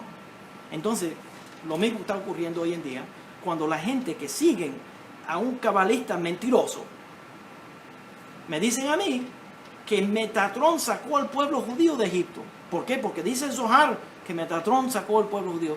Señores, solamente una persona que es absolutamente ignorante de cómo interpretar el Zohar se cree literalmente que Metatrón fue el que sacó al pueblo judío de Egipto, cuando verdaderamente la Torá dice directamente, yo y no un ángel los voy a sacar de Egipto. Entonces esa es una persona que se acercó a estudiar las palabras de Kabbalah, que no entiende nada de la Kabbalah y está usando ese idioma de la Kabbalah para desviar a las personas y no pueden entenderlo. Y viene por medio, de nuevo, de Metatrón. Metatrón, la visión de Metatrón confundió a Elisha ben Abuya, que lo volvió un ajer, que lo volvió otra persona, que no entendía completamente lo que estaba viendo. Y ahora vienen personas que no saben ni leer el Shema, que no saben ni guardar kasher, que no saben ponerse tzitzit, que no saben ponerse tefilines, que no saben hacer nada, que no se han convertido al judaísmo, que tal vez tienen hasta prepucio, que no han terminado de circuncidarse, que no han terminado de retornar al camino de la Torá. Y ahora vienen ellos a decirme a mí de Metatrón. Y se supone que yo me quedé callado. ¿Qué pasó? Que este hombre entró de buena fe, como todos nosotros, entró de buena fe a esa meditación, a buscar qué hacer para ayudar al pueblo judío con el problema de los romanos. Y al ver esa visión, porque no estaba preparado, lo suficientemente preparado para llegar a ese nivel de estudio, a ese nivel de meditación, de Kabbalah práctica, se perdió. Se perdió. Uno de los grandes Jajamim se volvió loco. El otro se murió. No tenía la capacidad para poder hacer eso. 1 en 4 de los grandes Jajamim entró en paz y salió en paz. Los demás terminaron mal. ¿Por qué ando en esto? Porque una de las cosas que se va presentando en la parashá de esta semana es la protección para el pueblo judío por medio de los mitzvot. Entonces ando en este tema para explicarle a la comunidad que es irresponsable hablar de Metatrón como si fuera de verdad. Los ángeles son una metáfora. Los ángeles no son seres como nosotros nos imaginamos o como se van presentando en la cultura popular. Son visiones, de acuerdo con el Rambam, de acuerdo con Maimónides, son visiones proféticas. Visiones proféticas. Eso no quiere decir que tienen una forma física. No quiere decir, nosotros percibimos de esa manera, pero no quiere decir que son así. Los ángeles verdaderamente no existen. Los ángeles son visiones desde el punto de vista del Rambam y desde el punto de vista, son visiones, son metáforas, expresiones del mundo espiritual. Metatrón no sacó al pueblo judío de Egipto. La Torá dice directamente que es Dios que sacó al pueblo judío de Egipto. Y una persona que me lee el libro, me lee directamente del Zohar y me dice, pero dice ahí. Esa no es la forma de leer el Zohar. Esa no es la forma de interpretar lo que está en los textos de Kabbalah. Ojalá que puedan entender. Porque esto es, yo lo encuentro interesante como estudiante de la historia del desarrollo de las comunidades de Anusim. Lo encuentro interesante, me llama mucho la atención que cada vez, en toda la historia, cada vez que los Anusim, mis apreciados, los Anusim, estamos al retornar a nuestra identidad original, nuestra identidad de guardar la ley de la Torá, de retornar al camino sefardita, al camino de nuestros padres, viene un grupo de sinvergüenzas a inventar cualquier cosa y ustedes, los Anusim, se desvían y se pierden en ese camino. Y en mi humilde opinión, lo más importante que puede ocurrir en el siglo XXI, y yo estoy al principio del siglo XXI, es que los Anusim, los dispersos de Sefarán, retornen a casa. Entonces dejen, por favor, de andar en siguiendo personas que lo van a volver Bene Noach, o que los van a volver cabalistas, que cada viento que pasa, ustedes se desvían del camino a retornar a esto. Ojalá que puedan entender lo que les estoy diciendo. Entonces, ¿qué pasó aquí? ¿Por qué ando en esto? ¿Por qué ando en esto? La razón que ando en esto es que uno de los temas que se presenta entre los meforshim, los comentaristas, sobre el censo que comienza la parashá, es cómo uno puede tener protección. Y la forma de tener una protección es por medio de los mitzvot. Pero esa protección por medio de los mitzvot, yo no quiero que mis talmidim caigan en un truco tan inmaduro de que, bueno, si haces esto, automáticamente vas a ver esto. Así no es. Esto va a tomar años. Pero les aseguro Mira, déjame explicar. Déjame ver si puedo ser más directo. Yo puedo ser aún un poco más directo. Déjame ser más directo. Mis padres, que en paz descansen. Mis padres, mi madre, en paz descanse. Mi padre, que en paz descanse. Se convirtieron al judaísmo. Retornaron a la senda sefardita. Pasaron por muchos años de sacrificio. Mi madre trabajó en factorías, se sacrificó en todo para tener dinerito, para poder apoyar el estudio mío y de mis hermanos, para poder acercarse a algún nivel, poco nivel que yo tengo de estudio de Torah. Ese nivel de estudio de Torah que yo he podido adquirir por medio de los esfuerzos míos, combinado con los esfuerzos de mis padres, yo lo comparto con ustedes porque yo me siento afiliado a ustedes, porque yo vengo de su comunidad. El deseo personal mío de toda la vida es el retorno y que se restaura completamente la casa de Sefarad, los Anusim que estamos dispersos, los Nefuzot de Israel, los dispersos de Israel, que estamos en todas partes de Latinoamérica y de las Américas y que tenemos que retornar a nuestra herencia correcta. Eso, para mí, es sumamente importante.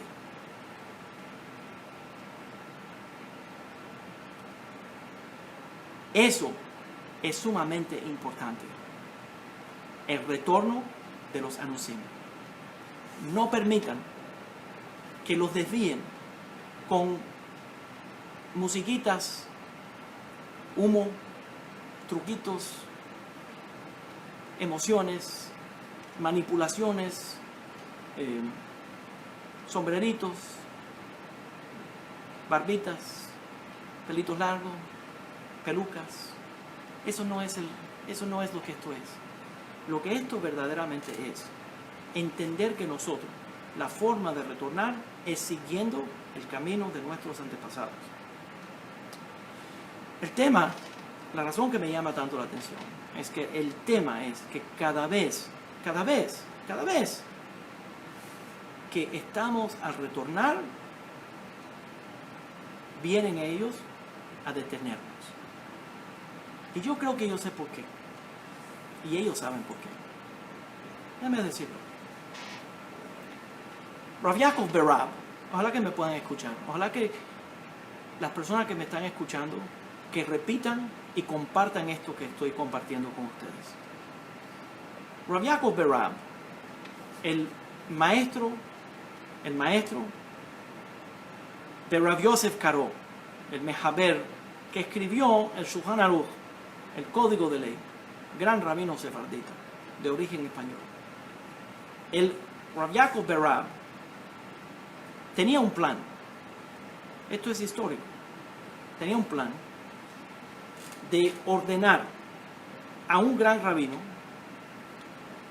con 70 rabinos que ordenen a ese rabino, porque el Rambam Maimónides ya había explicado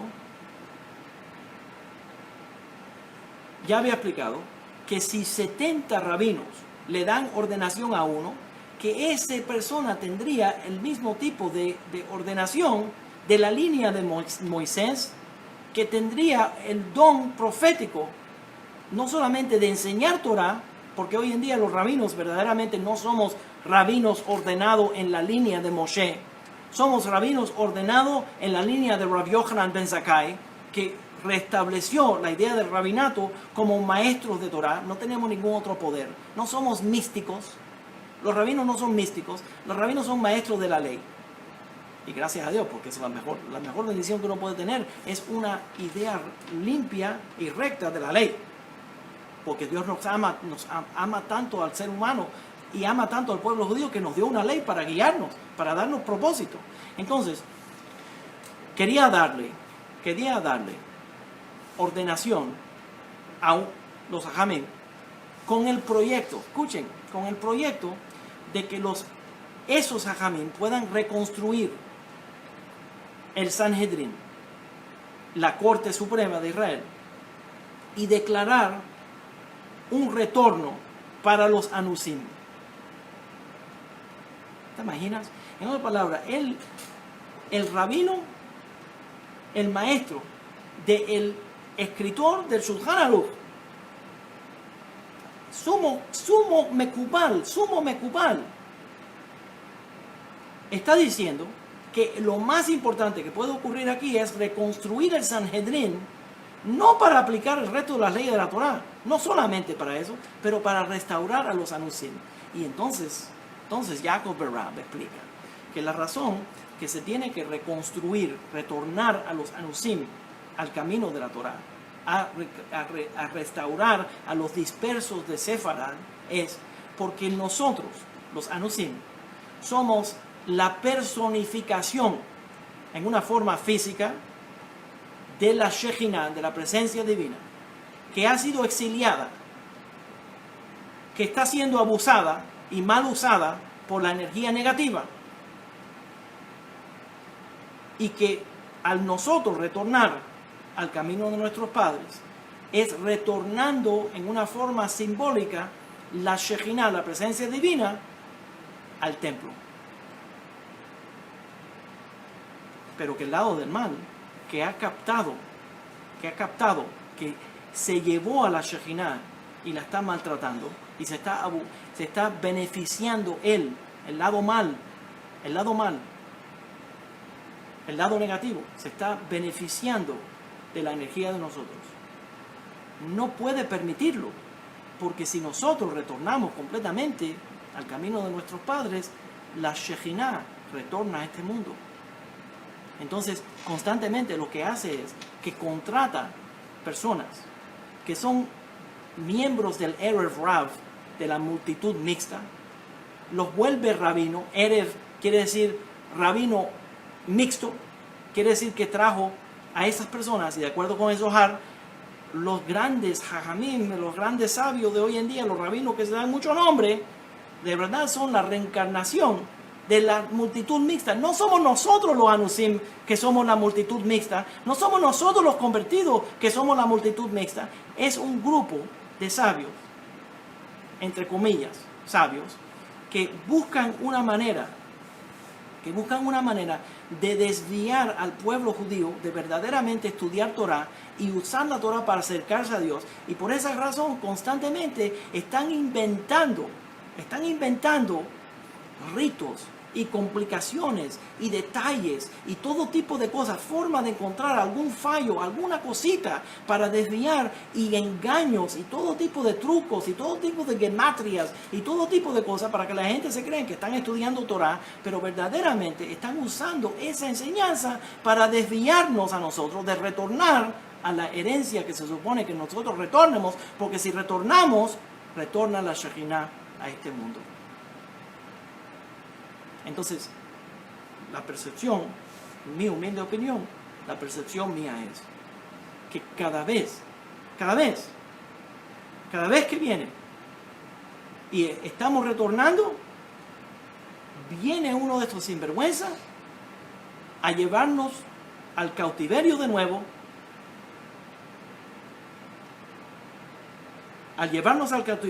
para que nosotros no podamos retornar la Shejinah a este mundo, porque ellos tienen beneficios directos. Para que se pueda entender, el que entendió, yo creo que el que entiende puede entender fácilmente lo que le estoy diciendo. Hay muchísimos otros temas que se presentan en la parashá de esta semana. Les recomiendo que lean la parashá. Quería entrar a algunos de los temas relacionados a la protección que viene por medio de los mitzvot. Y que esa protección que viene por medio de los mitzvot viene de Dios, y el único que nos protege es nuestro Creador, que nos ama. Gracias por escucharme. Les deseamos una Shavua Tov, una buena semana. Luego yo voy a entrar y voy a comentar voy a responder algunas de las preguntas que se presentaron. Les pido de por favor que tengan en mente apoyar económicamente al Centro de Estudios Judíos Torat Emet. las dificultades que tenemos plenamente. Es un problema que tengo que cambiar. Tengo que cambiar el equipo y de verdad no he tenido dinero ni apoyo suficiente económico para poder hacer eso. Nosotros necesitamos su apoyo, necesitamos su ayuda para poder mantener nuestras actividades y para poder animarlos en el camino del retorno al camino de nuestros padres, al camino de nuestros antepasados. Les pido que nos acompañen, nos ayuden a establecer el retorno para los Anusim, para levantar la casa de Separat. Shalom Ubraja, gracias por todos. En el Facebook hay una página, hay un botón que dice Learn More. Ese botón Learn More va directamente a nuestra página de PayPal. Parece, creo. Déjame chequear. Vamos a chequear. Va directamente a nuestra página de PayPal y se pueden hacer donaciones por esta misma página de Facebook, a donde dice Learn More. Se le hace un clic a ese botón largo azul y se puede mandar una contribución. Muchas gracias a todos y Shalom Ubraja en nombre del Centro de Estudios Judíos Torat Emet. Veo que Abishai, nuestro moré en Colombia, nos acompañó. Quería saludarte, pero estaba en una onda que no podía parar. Gracias por ayudarnos. Y gracias por toda la gran labor que haces en Colombia y en el nombre de todos nosotros los Anusim.